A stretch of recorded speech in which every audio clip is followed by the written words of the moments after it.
Hi, listeners. Welcome back to Adopting the Podcast. As always, I'm so excited to be your host for this journey. I'm Nicole Witt, Executive Director of the Adoption Consultancy, where we guide pre-adoptive parents step by step through the adoption journey.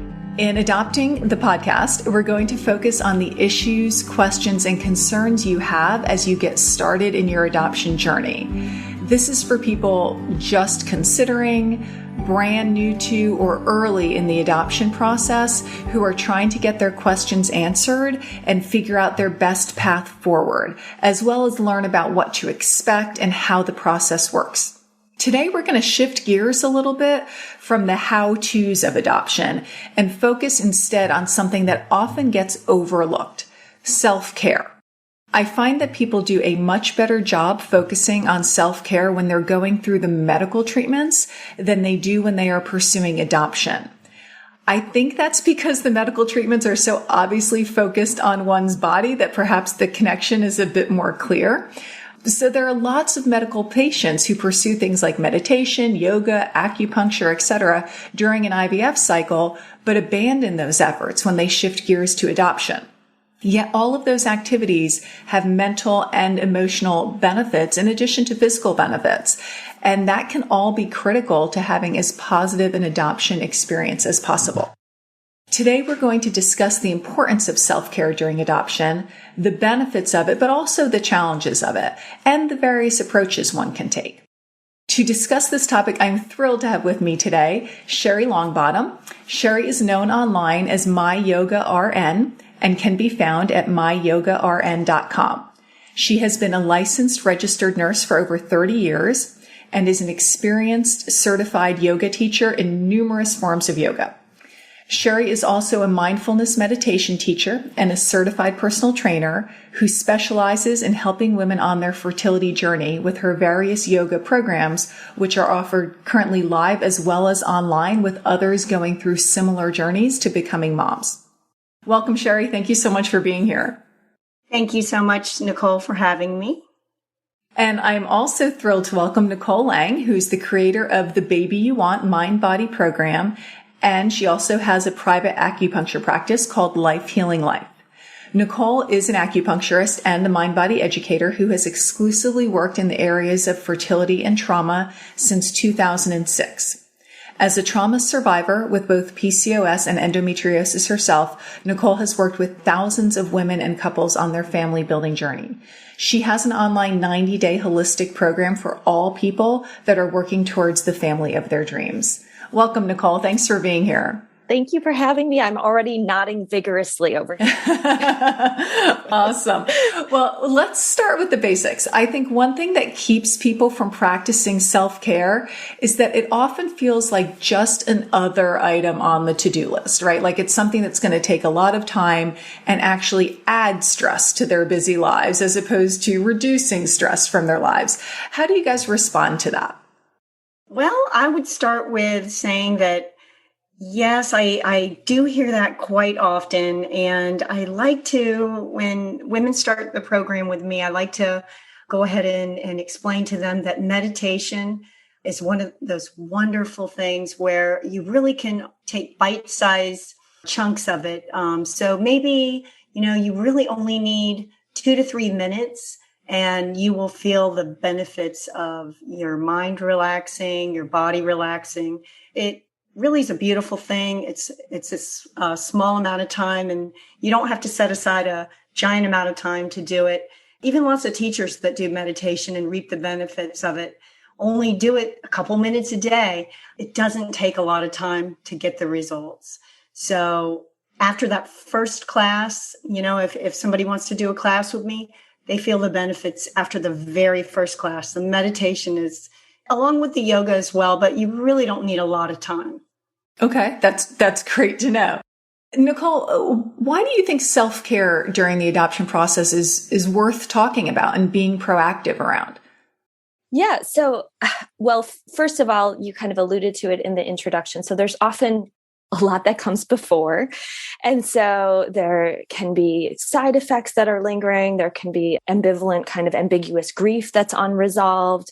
Trauma, we know that people that do fertility treatments, about 46% of them have been known to have PTSD, and that's with or without a baby. And so to move into that next phase of considering adoption in that place, it's so important to pause and to honor all that's come before. And even when adoption is really a crystal clear first choice, it's plan A, the process of adoption is just really full of two things that humans don't do so well with, which is lack of control and unknowns. Absolutely. So, sitting with those two things, you can be in great shape, but this process in and of itself just has a lot of intensity and logistics and pressures and that unknown and that lack of control. So to make that commitment and prioritize, I want to stay in the best place that I can to go through this process and to parent afterwards is so important. Yeah. What Nicole just brought up, if I could just add to it real quick, just because I love what she said, the unknowns, what a great word there. We all feel like we're so busy, whether we're going through the adoption process or you bring the baby home and you have the baby, or, whatever it is in your life, we always have something where we feel extremely stressed out, various levels. And I do think just learning and practicing just a small amount of self-care not only would serve the person doing it, but also showing their child once they do have a child. It helps when they're little, and it helps to role model that to your child so that they learn that you are important and taking care of yourself is just as important as taking care of others. We've all heard you can't take from a well that's dry. You have to be able to continue to fill your own well before you can help others. So it's a beautiful thing that you will be teaching your child. So I think it's a wonderful thing to just even small bits. So sorry to go on long about that. Yeah, no, I think that's a really important point. I appreciate you bringing that up. Do you guys think there are any unique challenges that people going through the adoption process face when it comes to self-care, particularly as opposed to going through medical treatments, for example? Yeah, I think the con is the main thing that you talked about in your intro, which is it's just so easy to externalize. It's easy to think, okay, well, this child is no longer the focus on my body coming through, and so it's easy to say, well, I can get back to that after we get through this process.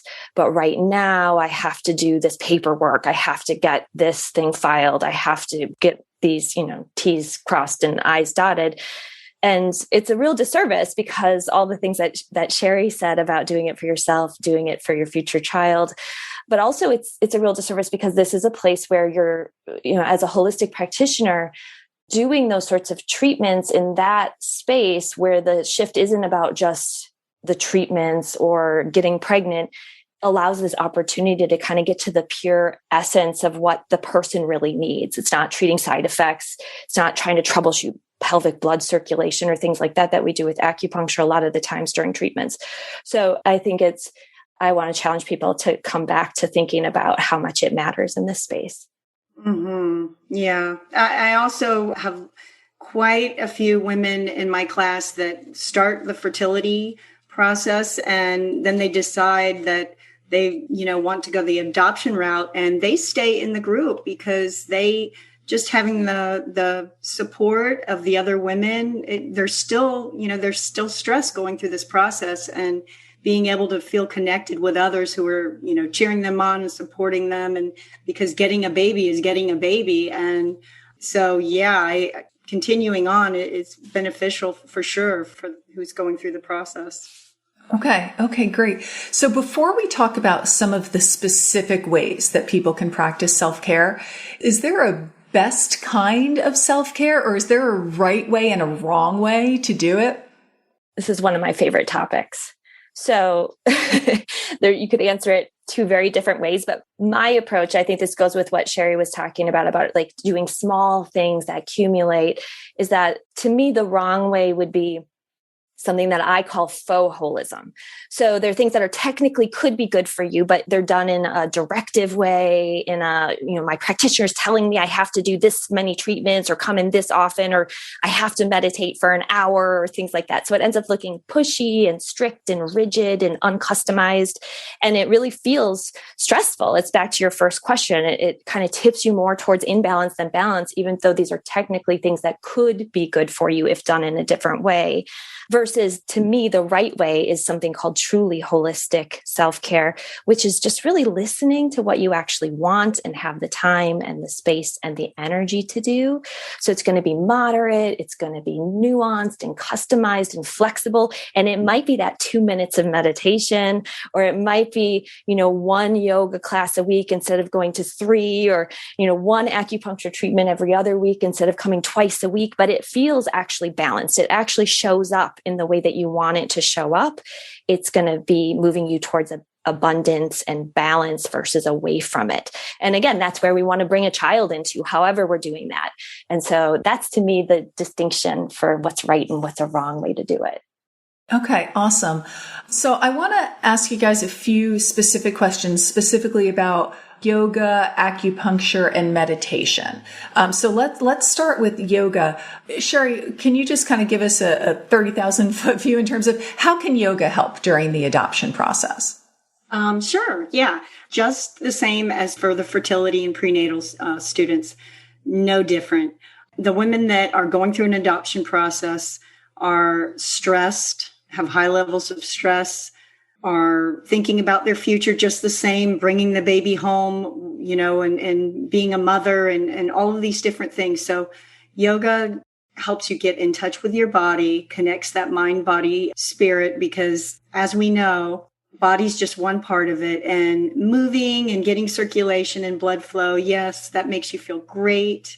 However, when you connect the mind to it as well, we do meditation at the beginning and the end, and you really focus, bring insight into your body, noticing, when you're holding that tension, and that carries over throughout the day. So if you're feeling stressed during the day, you may notice, hey, let me just take a moment to check in with myself. Maybe my jaw is clenched. I'm holding some stress in my abdomen or my hands, or just noticing things a little bit more about your body can create an awareness where your body's softening and not in that tension or tightness state, and just making it more of a positive experience getting through the adoption process and beyond. So that would be I think the yoga and the meditation combined as a combo works beautifully. And a lot of the ladies may, want to do one or the other, but with time tend to enjoy both of them mixed together because they kind of complement each other very well, whether you're fertility, prenatal, adoption, or beyond, no matter what age you are. It's just another thing to add to your toolbox to feel good and take care of yourself. And my understanding is that focusing on breath and breathing is a big part of both the yoga and meditation process. Why does that help? And is there a best time to do that? Some women feel more stressed after their day. However, for me, like a typical day is I'll wake up, take some breaths, do a few stretches. Doesn't have to be, you can do it right in your pajamas before you go brush or whatever. A few stretches, 3 deep breaths. I hold it for about 5 seconds and then exhale for about 6 seconds. And just to kind of clear your head, start your day off. The breath part of it is wonderful because you are getting the oxygen in, you're expanding your lungs. And as I exhale, I just focus on softening on the exhale, softer with each exhale. So addressing the question on, is there a great time to do it? I would say yes, in the morning when you wake up, kind of get started on just a few breaths, a couple stretches, get the day going in a positive mindset. And a lot of people like to do it during lunch, a minute or two. You really don't need that. Just a couple stretches and deep breaths.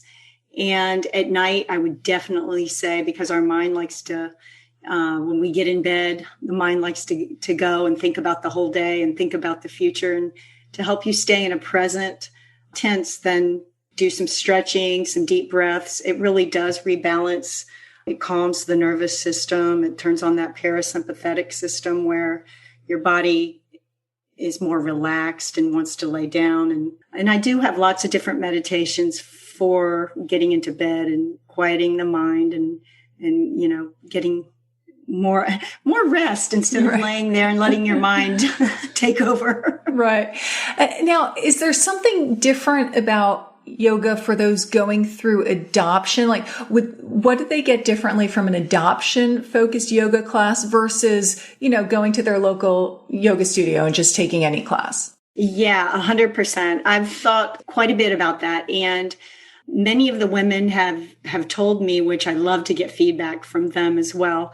The difference is, so for instance, someone going through the adoption process, I like to, they're part of a group if they're with me and they're, meeting other people who really want babies. Either they're in the fertility process, they're considering adoption, they may be in the adoption process. So they have that support.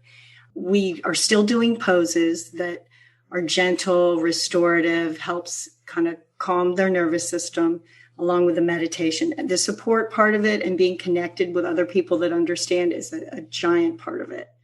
And they get the physical and mental parts of it as well. And then the class after they have their babies or bring their babies home, mom and baby is another beautiful thing because they're still connected with other women who went through quite a bit to get these babies. And now we're connecting with the babies, the mom and baby. It's a wonderful time to stretch, do a little meditation, connect with your baby, sing little nursery songs, all the different little things. But it's a community versus if you go into just a regular yoga class at the gym or at a yoga studio, which are wonderful. However, you may just be going in just for the physical part of it and some breath work and no support or connection, if that makes sense. Yeah, no, I appreciate you talking about that because I think that community is just so important. And again, that could be something that adds to people's stress. Like, oh, I need to, I should go out and talk to these people or, see these people who are going through the same thing. Whereas if you're combining that with an activity that is helping to reduce your stress, that's a wonderful way to do it as well. So, let's chat a little bit about acupuncture, Nicole. And I know that you've touched on a couple of these things already, but how can acupuncture be useful to someone going through the adoption journey? Because again, so many times people think of that as focused on, the physical body and preparing your body for pregnancy and that sort of thing. Yeah. Yeah. So, well, first of all, we don't stop having body issues just because we're not trying to gestate a baby. So there's always still things going on. So I think it's important to think about all the ways that acupuncture can be really helpful for working on things like having headaches or having other hormonal imbalances or cyclical issues as women, or sleep issues, digestive issues. All of that stuff continues regardless of how we're trying to grow our family. And what we know about acupuncture is that about 80 to 90% of bodies will have this really quite blissful. I'm always jealous when I come into the room and I see people that are like, oh, yep, you're in that camp.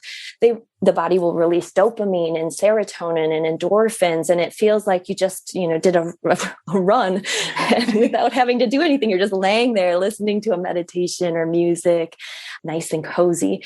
So it does all these things really just, you don't have to do anything. You don't have to make a lot of effort.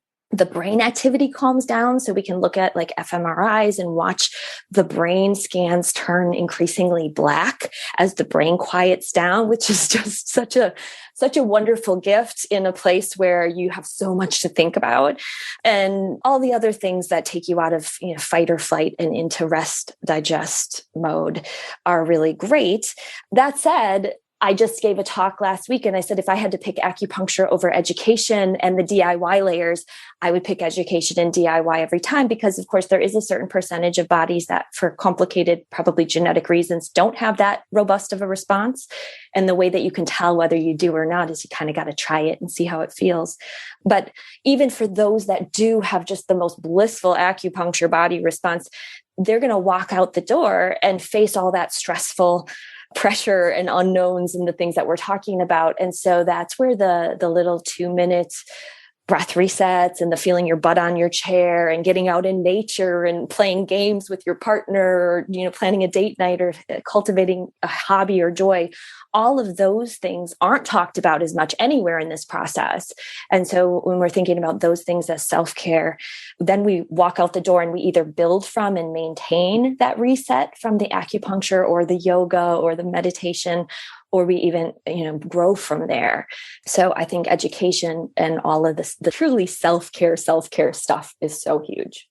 I think that's really interesting, the point that you made about the brain scans and what we see there. Does that correlate to people making better decisions or more calm and informed decisions in their life? Because that just then takes it down a road of, even piling benefit on top of benefit on top of benefit.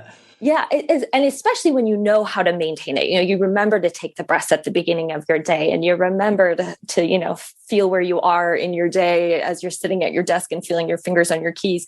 I've never seen a study that proves it, but I think it just is so intuitive. And that's what I love about holism, is that it's so intuitive that if you're doing things that are moving you towards balance, then everything gets more balanced, including the clarity and the choices and the ability to handle hard things, a disrupted adoption or, a disappointment or a setback. Like those things still do happen. And if you're just building, I think of it as a buffer, right? Like, is your buffer getting wider or is it getting narrower?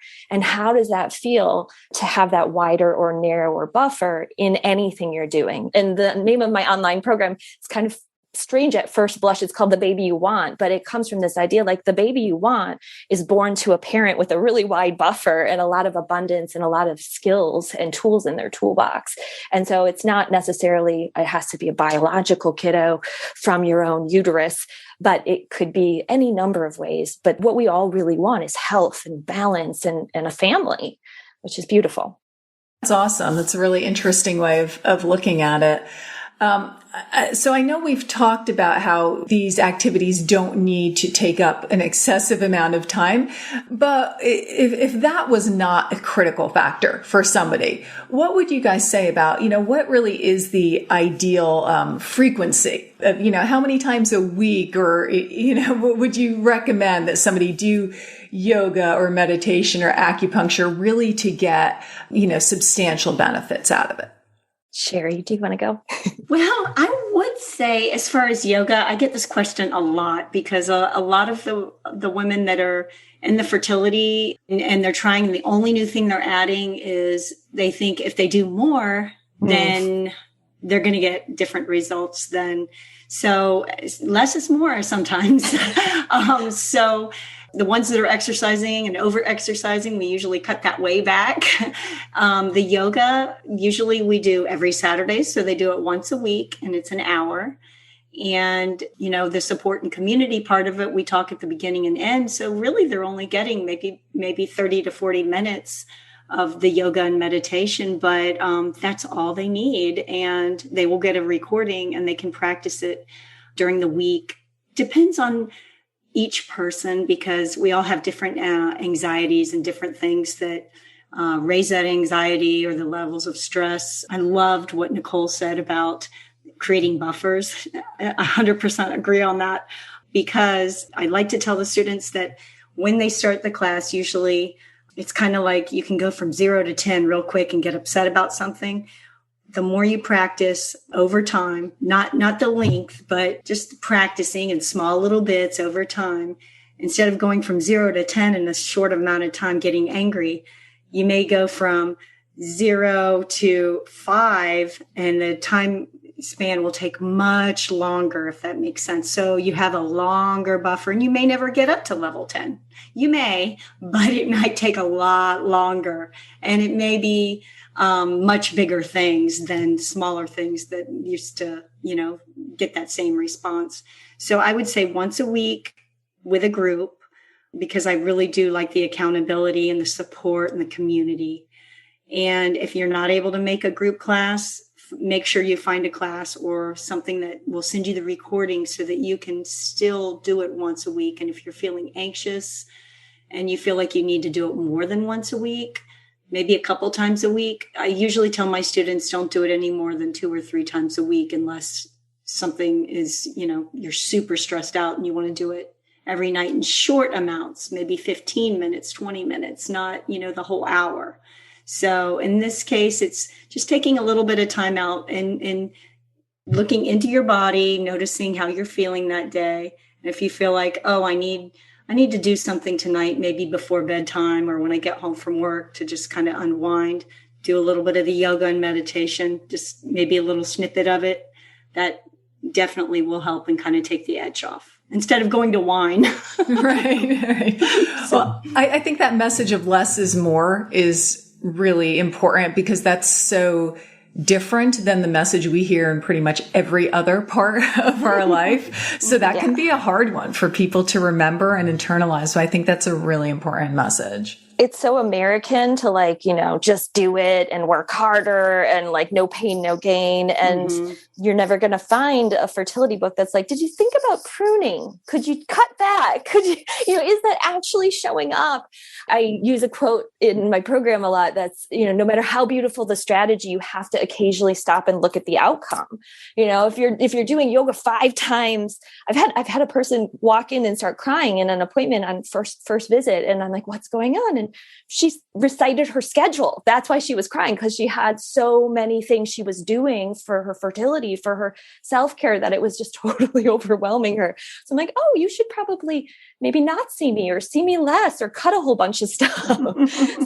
And Sherry touched on another thing that I really love is just realistic expectations. I think it's so tempting to think I have to get to this perfection or this certain level where I'll, my body will want to have a baby, or I'll, be ready to be a parent, or things can move forward. And it's like that whole idea of maybe I only go to a 5 instead of a 10.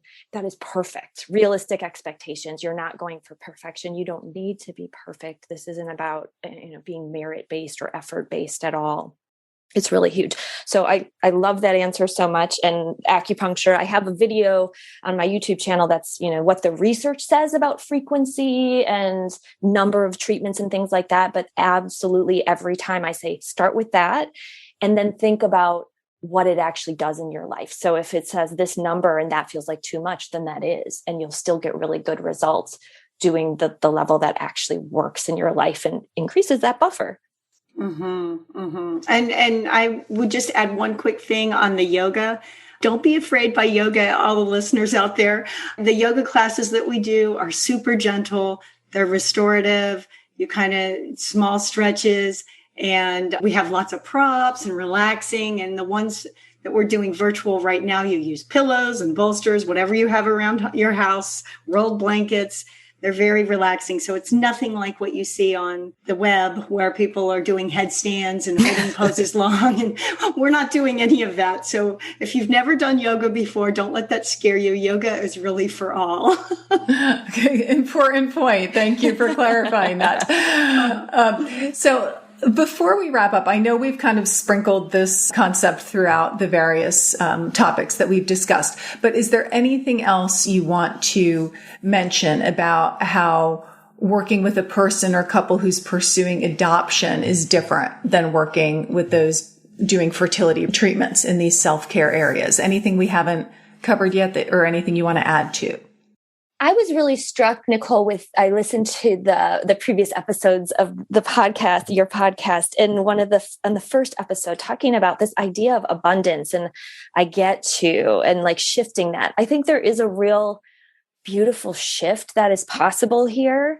And so I encourage people to think about that, shifting out of the scarcity mindset of forcing and having to, and moving into, I'm going to cultivate this sense of safety and joy. And again, that's easier to do in this place where you're not chasing after side effects. Although again, that's a perfectly lovely application to these treatments too, or these ideas. But it is, there's just a real sort of lovely shift energetically and logistically that can happen here with the right kind of framework.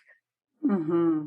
Excellent. Excellent. I think that's a great point to wrap up on. I really enjoyed speaking with you ladies. I've learned a lot. So fun. I just want to thank you again. And for our listeners, just a reminder, my guests today have been Nicole Lang with The Baby You Want and Life Healing Life. And the best way to contact her is online, either at thebabyouwant.com or at lifehealinglife.com. And if you sign up for a program, you can use the code ADOPTING, all in capitals, ADOPTING. You can use that code at checkout for $50 off. So thank you so much for that, Nicole. Such a pleasure. And also thank you, Sherry Longbottom of My Yoga RN. And again, the best way to reach her is at her website, myyogarn.com. And if you mention that you heard about My Yoga RN classes on this podcast, you'll get $25 off of your first session. So thank you so much for that generous offer, Shel. Thank you so much.